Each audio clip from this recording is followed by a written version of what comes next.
अगला सवाल है, मेरे दोनों दो बच्चे हैं और दोनों ही ऑपरेशन से हुए हैं। सेकंड के बाद से मुझे फाइब्रॉइड हो गया था और साइज 5 से 6 मिलीमीटर है।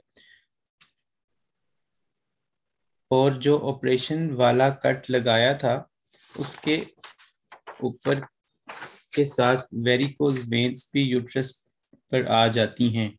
और पीरियड्स भी हफ्ते में मुझे बहुत ज़्यादा पीरियड्स की वजह से हफ्ते से बहुत ज़्यादा मुझे दर्द है।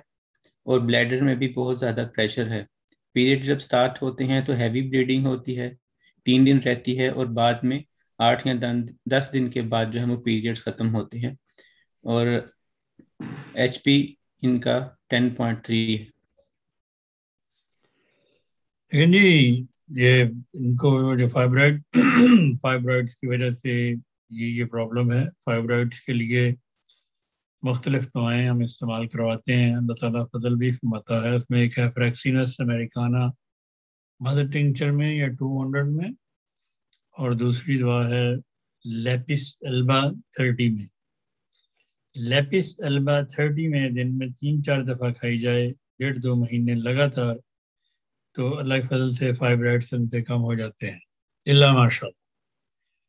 तो इसलिए आप वो लेके देखें। बाकी जो जख्म आपका है उसके ऊपर आप कहते हैं वेरिकोज वेन, जख्म पे तो वेरिकोज वेन नहीं बनती, और कीलर्ड्स ना बन गया हो जख्म के ऊपर, ये मुझे नहीं पता।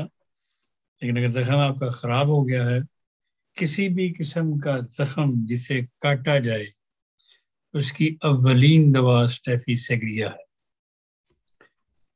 जहां भी कट लगेगा छुरी से, कैंची से, या किसी भी चीज से जिसम को काटा जाएगा, वहाँ अवलीन दवा स्टेफी सेग्रिया है, वो देनी चाहिए 30 या 200 में। बाकी इसके साथ कैलेंडुला जालवे या कैलेंडुला क्रीम जो होती है वो ऊपर लगानी चाहिए। तो इससे अल्लाह के फजल से ये जो जख्म है जल्दी हील हो जाते हैं।